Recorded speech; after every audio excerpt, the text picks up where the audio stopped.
we're about to get at it again today. You ready to do it? I'm ready. Out in front of the coffee shop. Hey, Dadhood, I be reppin' Dadhood. Welcome to the podcast. Show 'em how the dads do it. Yeah, Dadhood. I be reppin' Dadhood. Let's go. Sound good? Dude, that hit, bro. It did. I thought we were in the club. That was a banger. I was about to get up and start. I've been messing with some of the settings on this equipment, so just trying to get everything tweaked. I love it. So how you been? I'm doing well, man. How about yourself? Doing good. We kind of do, like, I think, like we all do. Like, if you do a podcast or any type of stuff on social media, and you get ready to do content, maybe do a video, I've got a bad habit of doing, like, the interview before the interview. You know what I mean? Like, we had this conversation. It would have been great if we would have been rolling tape or rolling, the sound card. Oh, 100%. I think that's everybody, right? Yeah. You're like, damn it. That was gold. I wasn't recording. No. And then it's like, hey, can you say that again? It's never the same. Never going to. Well, and the stuff we were talking about, I don't even know. I mean, maybe at one point we can talk about it on the podcast. It was stuff about, family stuff. Yeah. And I think everybody can relate to family shit. Absolutely. And I think it definitely needs to be talked about, but I don't know if it's the right time because, if this person hears it, I don't want people to get their feelings hurt, but, things need to be said, but maybe not in this setting. Yeah. At this time. And I agree. And I think that we can definitely, we'll unpack that episode. We'll bring that episode too. But what he's a little bit referring to, it's just sometimes having to have those critical conversations. And I don't know how you are, but when you have them with the people that are close to you, it's hard. It makes it so much harder, dude. Mm-hmm. And you almost have to have a pre-convo before you go and have the actual conversation with them. Well, it's kind of like, okay, if you were in corporate America, I worked in radio, but it was owned by a corporation, so we had that as well. It's kind of like when you're going into a meeting and you prep for that. Right, and you have all your stuff, your bullet points or whatever it is, so you can refer to. I think that's the way you should go into a serious conversation with a loved one. And seriously, whether it's on your phone in the notes, like having bullet points, so you can even pull that out and be like, "This is so I don't forget," and so I say what I want to say, and so the emotions don't take over. And that's the key, because I wear my emotions right on my sleeve. Same. And I tend to, in those moments, I'm feeling a lot. And so when you can refer back to those 2 or 3, because you got to keep it limited. Right. Because if not, then it's one of those meetings in corporate America. Like, how long have we been here? Like, when is lunch? Like, we could have did this over email. You're like, and guess what? I'm just prefacing this message or this meeting so that next week we can actually talk about what we need to talk about. Right, exactly. It's the meeting before the meeting. Right. But no, I think it's good to kind of go in and just be prepared. I guess that's a good lesson with life in general, is just be prepared with whatever you're going into. Just have a plan, right? If you're having a conversation with your kids right, just somewhat have kind of the framework of what you're going to say if it's something that's important. And that's such a good message. I'm 43 years old and I'm practicing that now. Same here. I've always been one, Frankie, like I'll go in and I love winging it. Me too. Like right now, if someone said, you need to come onto a stage with 100,000 people and give a presentation, I'd be like, don't tell me the topic until I'm there and just let me wing it. Because if I go in I call it like doing that prep work, I'll overthink it at times. But you can't do that when it comes to having these real deep conversations. And I used to go into things like that, but now, as I got older, I was like, no way, I have to be prepared somewhat. I have to have just prep. I have to have kind of an outline of what I'm doing, where I'm going. That's the thing. Let me know where I'm going, and then the journey is cool, between, the start and finish of it. But so I need an in and I need an out. I need and an whatever intro happens, and exit. Whatever happens in between is good, but I have to have kind of an outline of where we're going. Okay. And then just like I said, we could be driving through the cornfields or whatever, I'm off topic, but I'll get back on the road eventually and we'll come to a conclusion eventually. That's how I roll. It. Yeah. And that's where writing down those bullet points really helps. It does. Because when you start veering off, you just look back and you're like, I know I'm getting a little off topic here. I want to get back to it. And you might not. You don't have to say that out loud. Yeah. I probably would, because I'd be like, I've like we've taken a left. Exactly. And I don't even know where the have no idea. waypoint to get back is. Google Maps took me somewhere where I have no idea where we are. I open up my phone. I'm like, yeah, I'm way off topic on that one. So back to it. Yeah. But no, having the difficult conversations, I think it's everybody can relate to that, but maybe just put a little thought into it before you have it with the person. We were talking about this too, and so it's important, and I think this is something that goes back to indigenous tribes all around the world. They would do this, and that is like the walk with somebody in their tribe, and that is having these serious conversations. They say the best way to do that is by walking. So walking next to your kids or your spouse or your friend or your family member, if you can take a walk with them, that way there's no defensiveness. You're not sitting across from the person, because like if you're trying to have a serious conversation with somebody, the first thing is like, oh gosh, they've got something they want to say to me, and your first instinct is you kind of put your guard up. You get a little defensive. But when you're walking, you don't have that eye contact. They say it's a lot easier to emotionally regulate when you're walking, and it's age old. Like I said, for thousands of years, indigenous tribes all around the world, that's how they had their serious conversations. Dude, that's so good. I think because of the adaptation of technology, like I even believe the eye contact conversations are rare in general anymore, right? But to your point, I think then when you do have an actual eye-to-eye, like, and you're sitting there it's even amplified more now because of what technology's done. Yeah, because we're away from it for so much. Yeah, for so long. Going back to that ancestral kind of style and getting out and walking is definitely a good recommendation if you're talking to a parent, a child, a best friend, a coworker, whatever you need, whatever that situation is. Yeah, I think that's just like such good advice, man, getting out and doing that walk. Well, and they say that your body kind of like mimics each other, like as far as the rhythm goes. So then you're in rhythm, like everything. It's just a great thing all around. So beneficial. And then you're kind of exerting the energy, but you're walking, you're talking, and again, going back to the emotionally regulation, you're able to emotionally regulate your thoughts, as opposed to where you just feel defensive when you're sitting across from somebody. I mean, think of that, like going back to corporate America. If you had like a meeting with a boss and you're sitting across the table, right? Or meetings where you've got several people at a table and then somebody's talking and you got everybody kind of looking at you.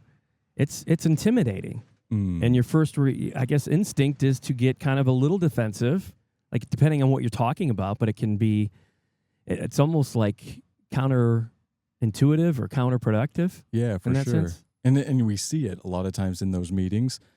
The individual that actually has something to contribute doesn't want to say anything because they don't feel comfortable in that situation. Right. Imagine if everybody just got out and you were walking. That conversation might not take place directly to the boss, right? But that individual might feel okay to say it to somebody else in the group while they're chatting and walking, right? Yeah. And then that message could be relayed up the ladder, kind of thing. But I love that. I've done it actually a couple times with both of my boys, and which is kind of funny. I've been asking them more questions at nighttime, like at bedtime, and I know I should do this more going back to the walks. And maybe we've just said in my family it's okay to like look at each other and have some of these conversations. But I've been asking them just the basics because they're 10 and 9. But I start off with, hey, is your favorite color still blue? And I found out just last night, my 10-year-old, his favorite color has moved to orange. He still likes blue, but orange is the primary now. I love that. Those little check-ins. It's the little check-ins, I like Frankie. that. And it's like, I call them like, it's the bedtime check-ins, but do it as a nightly walk check-in or early morning. You get to walk Axel. We walk him to school, yeah. Dude, it's a great time just to be like, hey. I love that.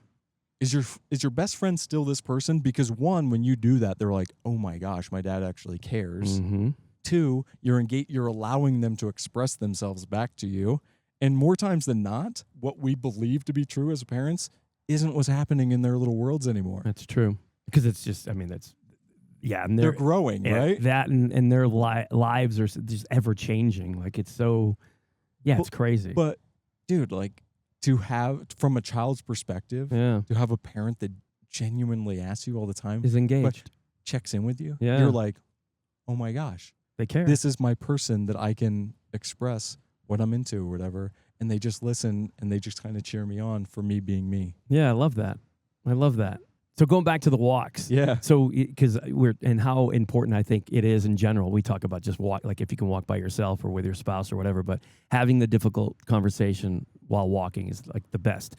I saw this a while ago or a little bit ago, and I implemented that. You know, they said you have a difficult conversation that you need to have with somebody, go on a walk with them. So I had one with my brother because I had to have a serious talk with him about some stuff. And I was like, hey, man, and I think he knew, because usually, and I didn't even realize this, because since he's been here in Salt Lake, he's been here for about, I think, over 3 years now from New York, and he got divorced and just some personal stuff in his family. And he's living with my ma, who's 6 minutes from here, which is, that's the silver lining, but we had to have some kind of serious talks. And I didn't even realize this. Since he's been here, when I do have to have serious talks with him, I'll always say, hey, do you want to go on a hike? So he knew. Yeah, so I think he knew. But he was, he was open with it, and it was just a lot easier. And I've noticed it's so much easier to say what you're feeling. And again, going back to the whole, it's not uncomfortable, as opposed to like when you are sitting across the table from somebody or right there, in the living room, and they're sitting there looking at you. That's intimidating. And and that kind of changes the dynamic, and maybe the person's not hearing you because they're flooding and they're in their head. They're just, the chemistry is just crazy because they're freaking out. So you start this walk off, like with your brother, this hike. Yeah. Are you jumping right into it, or are you waiting till you're like halfway up the hike? Like when does the actual points that you're trying to get across, when do you inject them into the hike? Good question. So that was it's pretty early, like park in the trailhead parking lot, cross the road, hit the actual trail. It's probably 5 minutes, 10 minutes into the hike. Okay. And it's, he kind of knew and knows. And I've really, I think I'm trying to evolve and trying to grow over the years, as opposed to, what I would do prior. And that might be coming into a conversation where I'm amped up and, I know how that can play out. Sure. I know that's not a good way to have a conversation with somebody. So it was truly just a mellow conversation and just some of the insight that I have, and I just wanted to kind of share with him and where he's at in his life. And I'm just, basically I was telling him, I'm like, dude, or telling him, we talk about that, like not telling him, I was saying that I think structure is important, and he didn't have at the time any of it. And in talking about walking, I said, you got to start with walking every day. It's bare minimum, because health wise, wasn't doing. I mean, he's just he's like sedentary, where he's not doing anything active, and you know how that is. We're pretty, and I look to you, man. Like, since we've been friends, I've been a lot more. And then with my wife Tammy, she's got Parkinson's, and we do the boxing class a couple of days a week. So I've just been more in tune with my health in the last couple of years. And a lot of it was the ayahuasca, and a lot of it's being friends with you, and we do a lot of things that are physical, and I just see the importance of that. Being 54, I mean, it's night and day from where I was 3 years ago to where I am now. And just going for a walk every day, and it kind of sets the pace for the other things to come, right? And it's just having that structure, but it's good structure to have because it's good for your mental, physical, emotional well-being. It's everything. And that kind of sets the tone for the day. So I said, start off with a walk, because he was doing it before. I'm like, you have to do that, bare minimum. Yeah. Even when it gets cold, find a place. If it's too cold outside, find a place to do it. You got to be active. Dude, you have to be. And that was the one thing. Like, so my previous house, a neighbor was a cardiologist. And I asked him one day, I'm like, hey, man, what's the best thing you can do for your heart health? Didn't even skip a beat. He's like, you need to walk every day. You need to walk every day, get your heart rate to the point where it accelerates a little bit, but you don't have to go out and run. You don't have to do these endurance runs. You don't have to do all this stuff. Just get out and walk. And there's a lot of research and study coming out right now that as you age, because we reduce bone density, right? And so they're saying wearing a weighted vest, a small weighted vest, while walking is actually helping increase or maintain your bone density over time. dude, the boatman's like coming after us. Like you hit a certain age and it's just like us working out. We take a week off. You go back to the gym. You're like, what the hell? Right. Have I ever worked out before? Right. Like in our 20s, you could take months off. You're fine. You maintain. Like it takes so much To maintain effort to maintain. And I always say that. I'm like, that boatman, it's like the joke. He's rowing a little faster every year. The boatman. And I've got to work out a little harder to stay ahead of yeah, him. because he's coming. Right. And he's going to get me. But at some point, you know, I just want to be active just like you with our boys, dude, and just be able to play with them and do stuff. But then you have to just have that baseline. And if it starts off with a walk, just get out and get that walk in, dude. It's important. And then it things clears. Yeah, it totally clears Dude. the mind. And you're able to, whether you're thinking about something or not thinking about, it's so good for you mentally. I mean, it really is. I mean, just you can decompress, you can think about your day, you can think about nothing because that's kind of a form of meditation. You're outside, whether you're in a city or a round tree, but you're still outside. You get most likely nature, birds, whatever. There's something that's spiritual and magical with that, where you're just kind of connecting to something bigger than you. You know what I mean? Just life. Dude. And you're living and you're walking, so you're kind of a part of it. You know how we were talking earlier about somatic breath work? Mm-hmm. So Jagger's post said, just the other day I was reading it, and he said, if he goes outside in nature and's not seeing the beauty and the miracle, he knows he's, I think, deregulated. Like his system's just off. Yeah. Right? And I thought that there was something about that. Oh, Like, yeah. if you go out, especially here, I mean, we're looking out at these magical mountains anyway right now. If you can go up there and hike and you're not finding any beauty, you gotta flip the script on your life. You gotta start looking at some other things, missing, right? Yeah. And so back to your brother and you going for this walk and these whole like critical conversations. Do you feel like while you were on the hike, it was easier also for you to say the things you needed to say? Absolutely, because that's kind of my place, man. Is the mountains, and we call it. It's funny, like our church. You know, it's the mountains are our church. But yeah, it helps me. You know, be in a different state, different kind of calmness.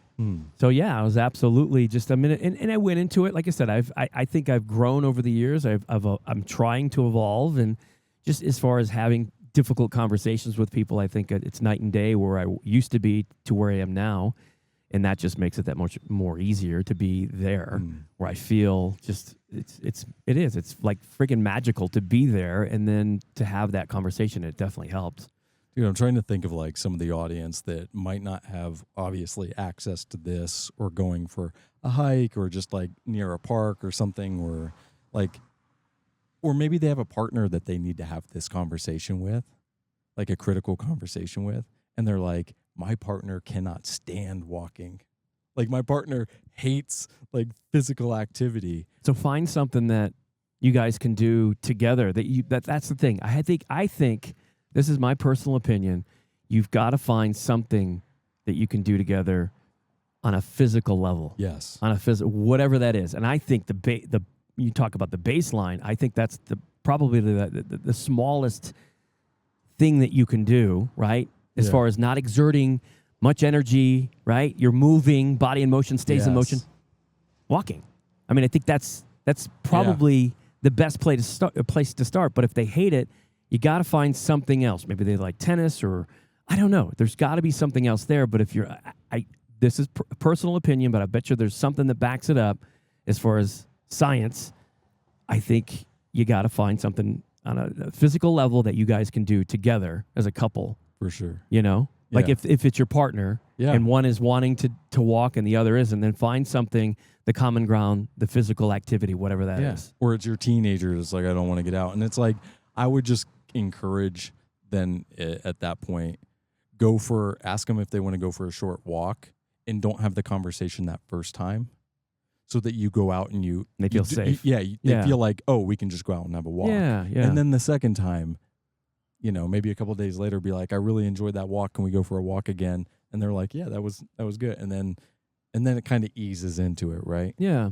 Because I think it's just important as a couple going back to that. Like, you know, and I know you do a lot of walks with Katie, your wife. And Oh, totally. I do a lot of walks with my wife, Tammy, and she's got the Parkinson's. And we just try to be as active as we can because that is something that's key is movement and exercise and high intensity stuff. And, you know, but any type of movement for Parkinson's helps slow the progression. So, and plus it just makes you, I mean, like even if she didn't have it. It feels good, it dude. It feels great. And it's good for everything about us as a couple. You know, we'll walk Axel to school. We'll take evening walks. We're always walking, but and sometimes we talk a lot on the walk, and sometimes it's very little talking. Yeah. But you're still connected. Yes. That's the thing that we don't feel like we're disconnected while we're walking if we don't have a lot to say on it. And sometimes she'll apologize, like, sorry, I'm just not feeling like as far as having anything to say. And I'm totally good with that. Sometimes I can very easily just be and chill and be quiet, and I'm fine with silence and just observing or just taking whatever in. So but I still feel connected, and I wonder if she kind of struggles with maybe she wasn't feeling connected because she's not talking or we're not kind of going back and forth. But I just think it's important, man. I do. Well, and it's simple. And I mean, it's so simple. And maybe the person that you were saying that doesn't like the walk, maybe just try it. Here, it's kind of like a show on Netflix. You got to give a show. Any show that is. Somebody suggests a show to you. They're like, you got to watch this show. You got to give it 3 episodes. 3 episodes to see if you're in or out. Yeah, right? I like that. So many shows that we've watched, like Yellowstone was one of them. We watched the first episode. We were like, yeah, I don't know about this show. Second episode, we were like, I don't know. Third episode, we're like, we're in. We're in. This episode, like this show, they got into our bones. We're in. There and you it's go. usually 3 walks. 3 walks. Have your spouse, your kid, or whatever. If they don't like it, just 3 short walks. Like go on a 20-minute walk 3 times. Ooh. And then hopefully by that 3rd time, they're like, yeah, I like doing this.